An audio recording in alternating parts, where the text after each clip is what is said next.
And this is from Bangladesh. Bangladesh media office has been attacked yet again. We are talking about the Daily Star office, which has been attacked in Dhaka. Remember, this is the second attack in less than 48 hours on the Daily Star office there in Dhaka. Last night as well, there was an attack in Bangladesh media house.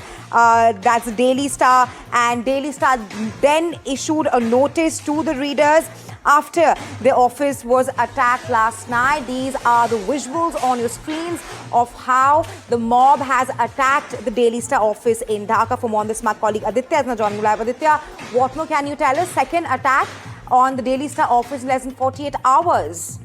Well, that's right, Rahesha. Very gory visuals of the attack that are taking place coming to you first and exclusive here on NDTV. This is the second attack on the biggest English Daily Star of Bangladesh. Remember last night when the news came of Hadi's killing, that he had passed away. Unfortunately, in Singapore hospital, there was fury.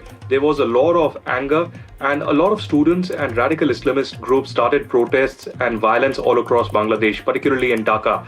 Two of the big newspapers in Dhaka, Daily Pratham Alo and also Daily Star, were attacked. Their buildings were completely gutted and the equipment was ransacked. In fact, in the Daily Star episode, we had more than 30 journalists and staff members who were stranded inside the building, even as the building was being set ablaze. They had to take shelter on the rooftop, and then later the Bangladesh Army and the fire brigade had rescued them using a sky ladder. And now these visuals coming in of a second attack on the Daily Star office today, even though the building has been completely made non-functional and destroyed completely. Today, the protests are likely to be escalated after the Friday prayers, which are underway right now. And we will see more escalation in the protest against the Yunus government for inaction. And there is a lot of Islamist radicals who are trying to bring in India into it and protesting against the Indian High Commission. So security has been beefed up. Army is deployed at the Indian High Commission in Dhaka and also in the Indian Assistant High Commission offices in Khulna, in other locations as well.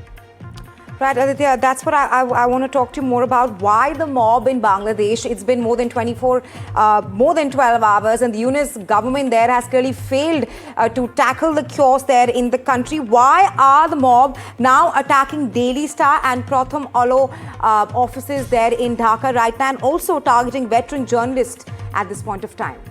Well, Raisha, the version coming in from the Inqilab Munch, which is leading these protests, and also the student groups like the NCP, is that India is to be blamed for this. They are saying that India is trying to safeguard and give shelter to Sheikh Hasina and Awami League leaders, that India in some way is connected to the so-called murder of Osman Hadi. Right, Aditya, I'll have to stop you there. Please stay with us. We're getting another sort of breaking news from Bangladesh. The Yunus-led interim government in Bangladesh has now issued a statement. The Yunus government has said it has urged citizens to not engage in violence. The Yunus government again says, and I'm quoting here, condemn all acts of violence, goes on to say, condemn lynching of a Hindu man as well. Now, this is the first statement by the Yunus-led interim government there in Bangladesh after demonstrations and vandalism and protests broke out in Bangladesh yesterday. Well, Aditya is still here with us. What do you make of this reaction, the statement of the Yunus-led government, where it's rather said that it condemns all acts of violence? Do you think that the statement at this point of time will reduce the violence there in Bangladesh, which seems to be getting out of hand as we speak?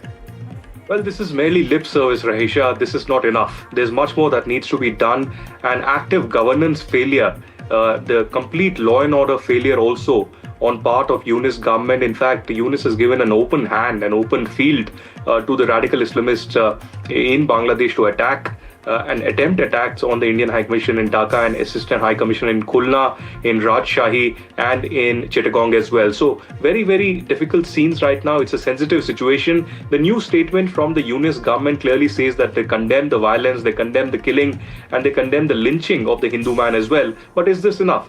What steps are they taking to prevent such action? Remember, after the so-called July uprising last year, when in August we had Sheikh Hasina escape to India, the first target was the Awami League leaders. Many of them were beaten, many were killed. There were activists of the Awami League lynched, and there were Hindus Christians and Ahmadiyas, the minorities of Bangladesh, who became the attack point for the Yunus supporters all across Bangladesh. And Yunus instead has been attacking the Indian government and Indian media. Even the protests that have escalated over the last 1 week have shaped up a narrative against the Indian media. That's clearly not going to help. India is only exposing the radical elements in Bangladesh, and we'll continue to do so very proudly if such kind of violence continues. So this statement is not going to do enough. Squarely, if there is any violence that takes place or any harm that is to Indian diplomats or Indian missions, the responsibility will be of Mohammad Yunus. Right, absolutely, Aditya. And this is perhaps not the first time that there's been atrocities or violence against the Hindu community or Hindu people there living in Bangladesh. Earlier, we've seen how temples were also vandalized in Bangladesh. And we are talking about a Hindu man who was thrashed and set ablaze over blasphemy claims as demonstrations sweep Bangladesh.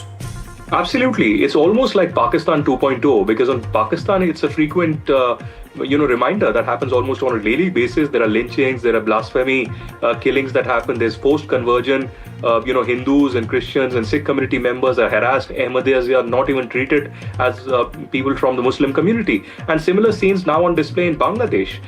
India had played a critical role in the formation of Bangladesh, and yet here we are today, where there is a radical population in control of the narrative, control of the government, the seat of power, and there's no action whatsoever that the Yunus government is taking. We've seen such violence taking shape over the last many months. India has sent in many reminders to Yunus government and their diplomats and advisors, but there's no action whatsoever. In the last 36 to 48 hours, there have been at least 4 to 5 attempts that have been made, by the elements in Bangladesh to attack Indian diplomats, Indian missions, but yet there has been no action whatsoever. So India will be issuing an advisory for its citizens, for the Indian students who are currently in Bangladesh to safeguard themselves, to take precautions. But as of now, the situation seems to be going out of hand, Raisha, where we are seeing violent scenes all across the Bangladeshi media not being spared, 2 of the biggest newspapers being attacked, a senior editor, Nurul Kabir, also being attacked. So today will be very crucial for the history of Bangladesh also, and everyone will be watching what Yunus does next.